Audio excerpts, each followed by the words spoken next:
దేవునికి స్తోత్రం.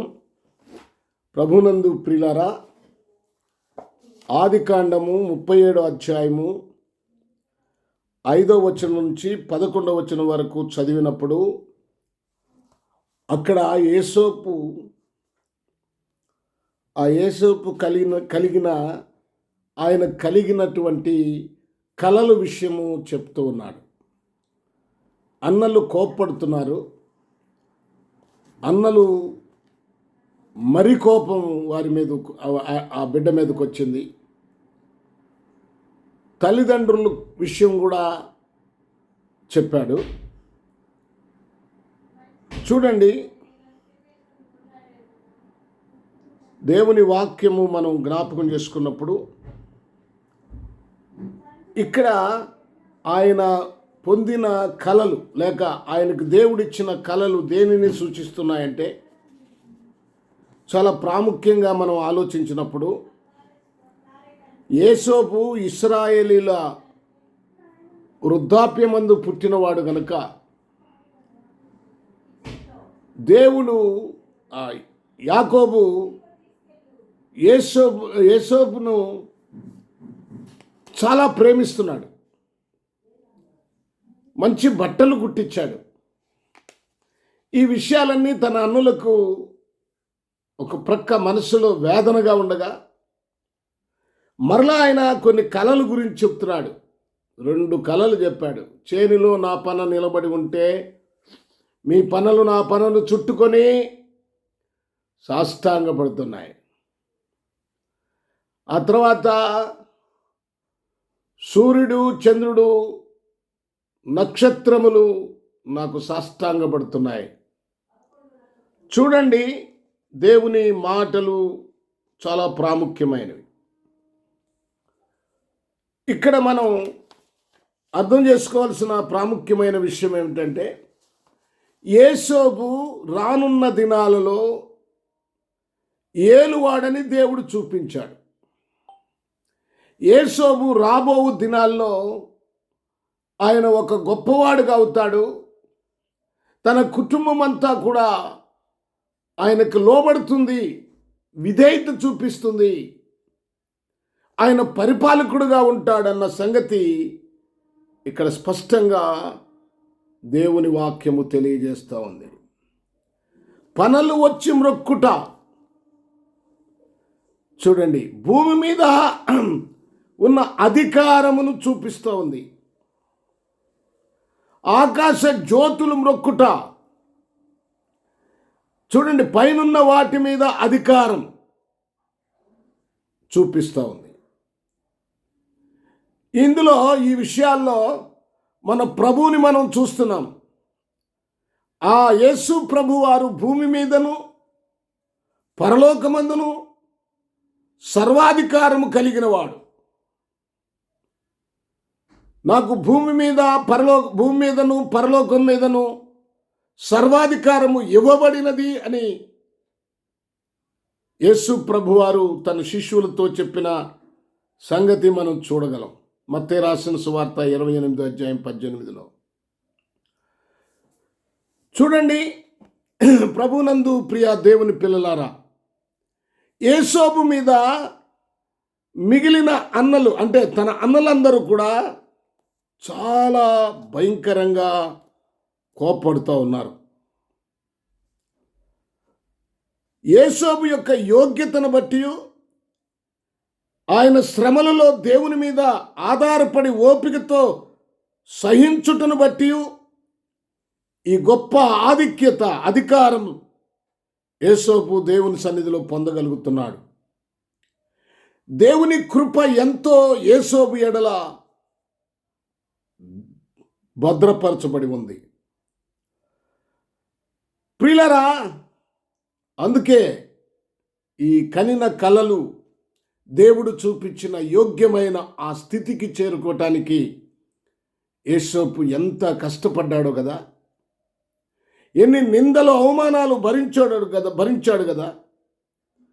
చూడండి, అలాగే మనందరి కోసం ప్రభు అయిన యేసుక్రీస్తు పరలోకానికి ఎక్కి వెళ్ళటానికి మనందరినీ కూడా ఆయన రాజ్యానికి చేర్చటానికి యేసు ప్రభు వారు ఎన్ని కష్టాలు పడ్డాడు, ఎంత భయంకరమైన శ్రమలు అనుభవించాడు. శ్రమలు అనుభవించుట మన మంచికే, మనం ఉన్నతమైన అధికారం లేక ఆధిక్యత పొందటానికే. అది గుర్తుపెట్టుకోండి. శ్రమ వచ్చినప్పుడు కృంగిపోవద్దు. యేసు ప్రభు వారు మన కొరకు ఎన్నో శ్రమలు సహించి అత్యధికంగా హెచ్చించబడిన సర్వాధికారి అయిన దేవుడై ఉన్నాడని, ఆ ప్రభువుకి మనందరము సాగిల పడవలసిన వారమై ఉన్నామన్న సంగతి గుర్తుపెట్టుకోవాలి. ఆ పని చేయాలి. దేవుని వాక్యంలో బయలుపరచబడినట్లుగా వాస్తవముగా రక్షించబడిన వారు, నువ్వు నిజంగా రక్షించబడితే నువ్వెలా అంటావు? ఆకాశమందలి జ్యోతులను పోలిన వారై ఉంటారు. చూడండి, ఆకాశమందలి జ్యోతులను పోలివైన అద్భుతమైన జీవితాన్ని మనం జీవించాలి. అంటే మనది భూ సంబంధమైన జీవితం కాదు, పరలోక సంబంధమైన జీవితం. పరలోకాన్ని దేవుడు మనకి దాచి ఉంచాడు, లేక సిద్ధపరిచి ఉంచాడు. ఆహారం కొరకు భూమి మీద మనం పంటను తింటాం, కానీ ఒక పక్షి రాజు ఆకాశంలో తిరుగుచు ఆహారం కొరకు మాత్రమే ఎలాగూ భూమి మీదకి వచ్చునో, విశ్వాసి కూడా పరసంబంధమైన వాడుగా జీవించుచు భూమి మీద పండిన పంటను తింటా ఉంటాడు. ప్రభువును పూజించుచు, ఆరాధించుచు, సేవిస్తూ ఆయన వాక్యానికి లోబడి విధేయత చూపించేవాడిగా ఉంటాడు. చూడండి, అన్నలు యేసోబు మీద పగబట్టారు. పగ 5వ వచనంలో మరీ పగబట్టిరి అని ఉంటుంది. అదే 8వ వచనంలో మరింత పగబట్టిరని, 11వ వచనంలో అసూయ పడిరి అని చదువుతున్నాం. వీటికి కారణం ఏంటి? కొన్ని విషయాలు జ్ఞాపకం చేసుకుందాం. తన తండ్రి అయిన యాకోబు కుమారులందరికంటే యేసోబును ఎక్కువగా ప్రేమించాడు.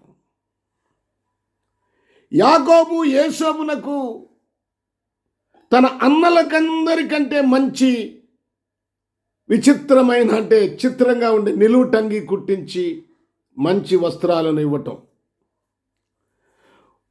మరొక విషయం ఏమిటంటే, తన అన్నల చెడుతనమును గూర్చి యేసోపు తన తండ్రికి యాకోబుకు తెలియజేస్తూ వచ్చాడు. చూడండి, అలా తన తండ్రికి చెప్పటం వల్ల ఆ అన్నలు ఏమనుకున్నారంటే, ఇతడు మా మీద సాడీలు చెప్తున్నాడు, ఉన్న వాస్తవాన్ని చెప్తున్నాడు అనుకోవట్లేదు, మేము చేసేది తప్పు అనుకోవట్లేదు, అవి సాడీలుగా వాళ్ళు అనుకుంటున్నారు. నిజమే కదా? అన్నలు తప్పిదాలు చేయట్లేదా? ఈనాడు సంఘంలో విశ్వాసులు ఎన్ని తప్పులు చేస్తున్నారు. వాటిని కానీ మనం హెచ్చరిస్తే, ఆ తప్పులు మనం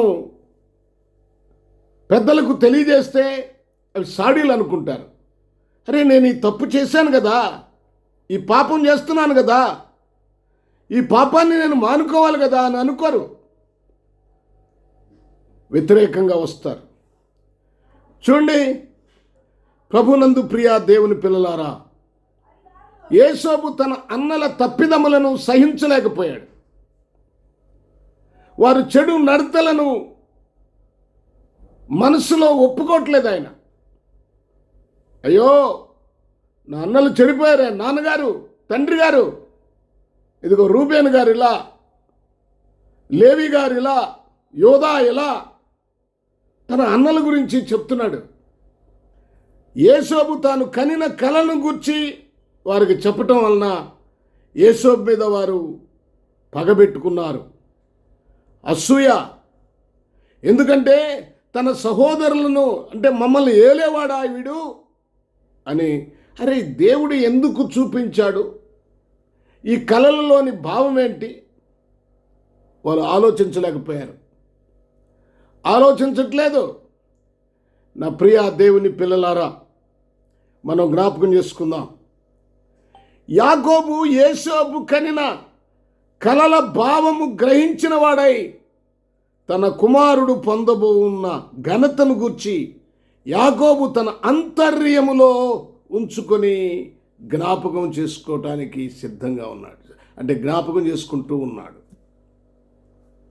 చూడండి, ఈ 5 కార్యాలను బట్టి వారు పగబట్టి తుదకు అసూయపడ్డారు. అసూయ అనేది చాలా భయంకరమైన పాపం అండి, అది చెడ్డది. అసూయ శరీర కార్యాల్లో ఒకటి. ఏబు గ్రంథం 5:2 చూడండి. ఏబు గ్రంథము 5వ అధ్యాయము 2వ వచనంలో ఒక మాట చదువుకుందాం.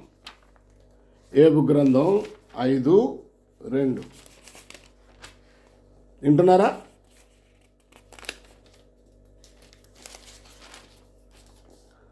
దౌర్భాగ్యమును గూర్చి ఏడ్చుటల్న మూడులు నశించెదరు, బుద్ధి లేని వారు అసూయ వలన చచ్చెదరు. మూఢుడు చాలమ్మా. బుద్ధి లేని వారు అసూయ ఎవరిలో ఉంటుందంటే బుద్ధి లేని వారిలో, జ్ఞానము లేని వారిలో అసూయ ఉంటుంది. వాక్యము ఎవరిలో అయితే లేదో, వాక్యాన్ని ఎవరైతే అంగీకరించరో వారిలో అసూయ, అది చెడ్డది. రాహేలు కూడా తన అక్కకు సంతానం కలుగుట చూసి, తనకు సంతానం కలగక ఉండటం చూసి తన అక్క మీద రాహేలు అసూయ పడినది. ఆదికాండం మీరు 30వ అధ్యాయం పక్కనే ఉంటుంది. 30వ అధ్యాయము మీరు చూస్తే చూడండి. ఆదికాండం 31లో ఏముంది? 31లో అది కూడా చూడండి. రాహేలు తాను యాకోబునకు పిల్లలు కనకపోవుట చూసి తన అక్క యందు అసూయపడి యాకోబుతో నాకు గర్భ ఫలము నిమ్ము, లేని ఎడలా నేను చస్తాను. చస్తే సావు. పిల్లల్ని దేవుడిగా దేవాల్సింది. గర్భఫలం ఇవ్వకపోతే నేను చస్తాను. చూడండి, అసూయ. ఎవరి మీద అసూయ? తన అక్క మీద అసూయ. ఈ రోజుల్లో ఈ అసూయ అనే పాపం చూస్తా చాలామంది కొట్టుకుంటున్నారు. దీని గురించి పేతురు గారు ఏమి రాశాడు చూడండి. పేతురు రాసిన మొదటి పత్రిక 2వ అధ్యాయము 1వ వచనం చదువుకుందాం. 2వ అధ్యాయం, పేతురు రాసిన మొదటి పత్రిక 2వ అధ్యాయం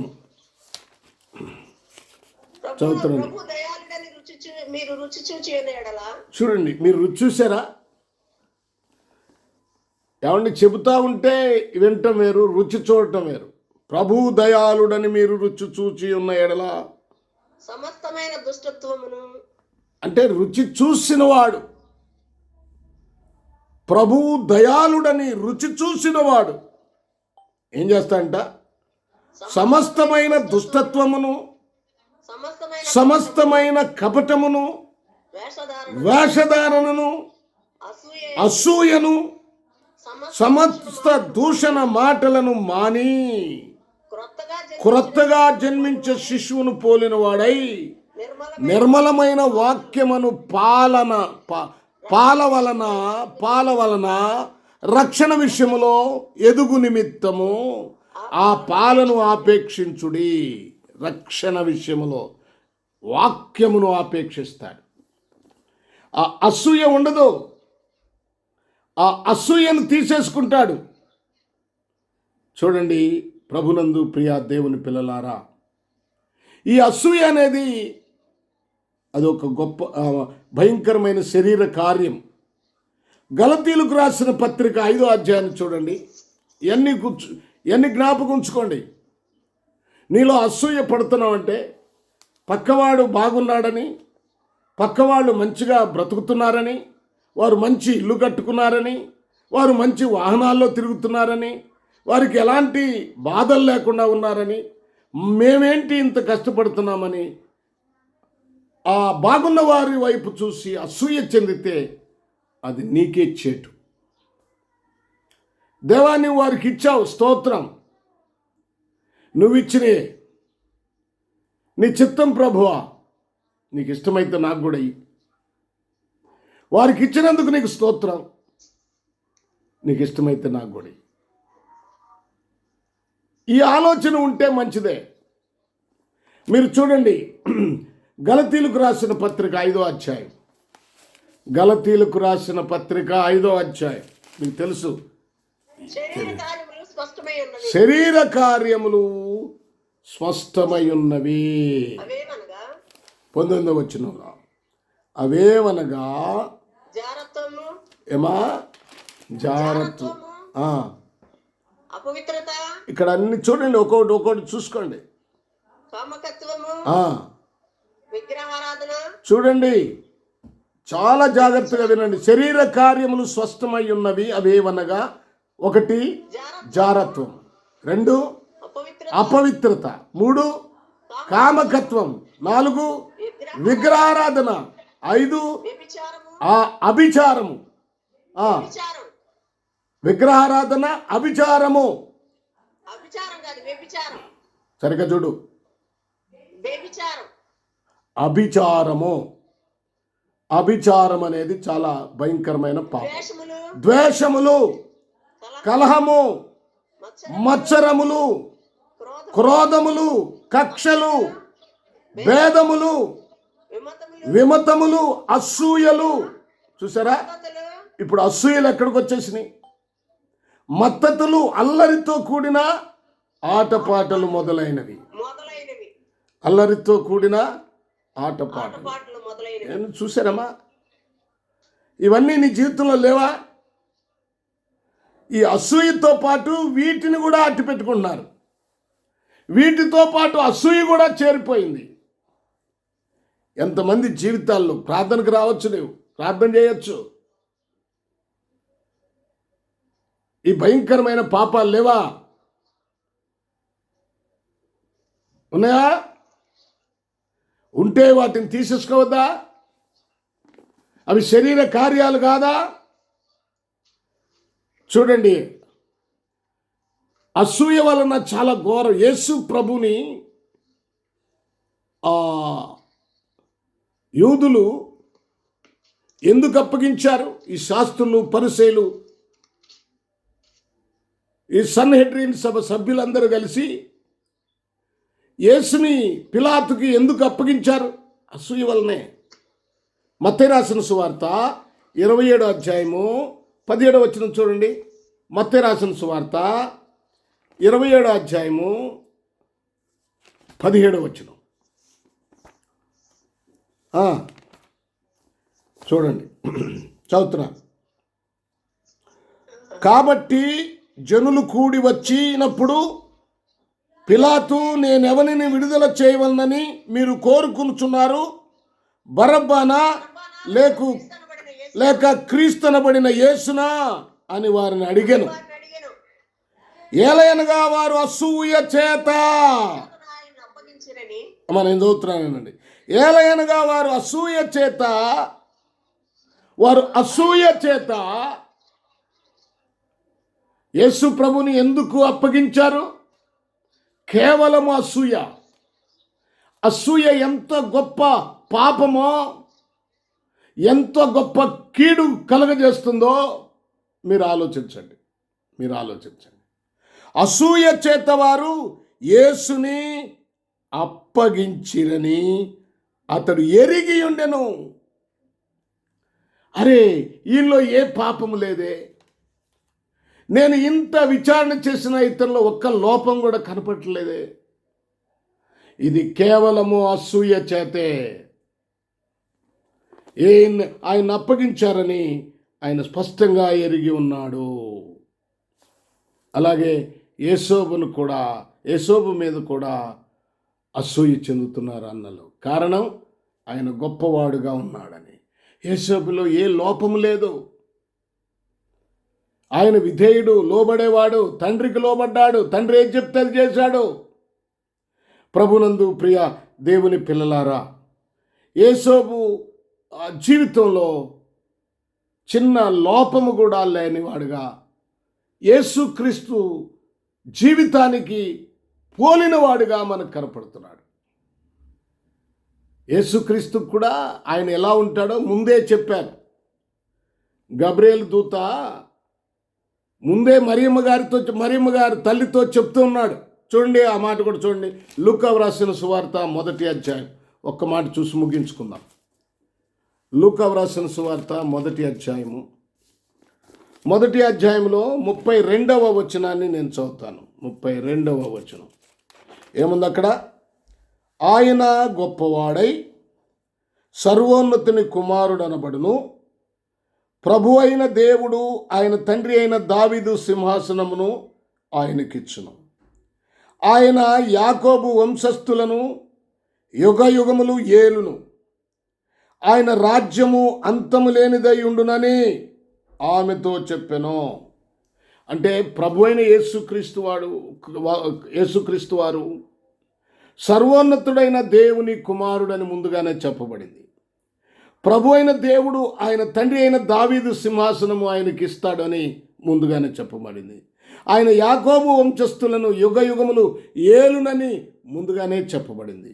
ఆయన రాజ్యము అంతము లేనిదై ఉండునని ముందుగానే చెప్పబడింది. చూడండి, యేసోపు ఎలాంటి వాడో ఆ యేసేపును గురించి దేవుడు ముందుగానే తెలియపరిచినట్లుగా మన ప్రభు అయిన యేసుక్రీస్తును గురించి ఆయన ఈ లోకములోనికి వచ్చి ఏం చేయబోతున్నాడో, ఆయన ఎంత గొప్పగా అత్యధికమైన స్థానానికి వెళ్ళబోతున్నాడో ముందుగానే తండ్రి అయిన దేవుడు తన కుమారుని గురించి తెలియజేశాడు. సరే, మరొకసారి ధ్యానం చేద్దాం. టైం అయిపోయింది కదా, మనకున్న టైం చాలా క్లుప్తంగా. రేపటి దినమున కొన్ని విషయాలు ధ్యానం చేద్దాం దేవుని చిత్తమైతే. ప్రభునందు ప్రియ దేవుని పిల్లారా, జ్ఞాపకం చేసుకుందాం. అన్నలు అసూయ చెందారు. యేసోబు అభివృద్ధికరమైన ఆ కలలను బట్టి. కానీ తండ్రి మాత్రం అది మనసులో ఉంచుకున్నాడు, తన హృదయంలో ఉంచుకున్నాడు. నా బిడ్డడు దేవుని చేత దీవించబడి అభివృద్ధి చెందబోతున్నాడని. కనుక మన జీవితాల్లో దేవుని దగ్గర అన్నలు ఏ విధంగా యేసోబు మీద పగబట్టారో అలాంటి పగ ద్వేషాలు మన జీవితాల్లో లేకుండా. చూడండి, ఆ యోధులు ఏ విధంగా యేసు ప్రభు మీద అసూయ చేత పగబట్టి అప్పగించారో అలాంటి జీవితం మనలోనికి రానియకుండా సంపూర్ణమైన ప్రేమ కలిగిన వారమై, విధేయత కలిగిన వారై లోబడదాం. తండ్రికి లోబడదాం. దేవుని ప్రభు అయిన యేసుక్రీస్తుకు లోబడదాం. ప్రార్థన చేసుకుందాం. ప్రభువా, వందనాలు. మీరు ఇచ్చిన ఈ సందేశాన్ని బట్టి స్తోత్రం. దీవించి కృపా కనికరం చేత నింపండి. దయగలిగిన మీ రెక్కల నీడ, మీ ఆదరణ కలుగు చేయమని ప్రార్థన చేస్తున్నాం.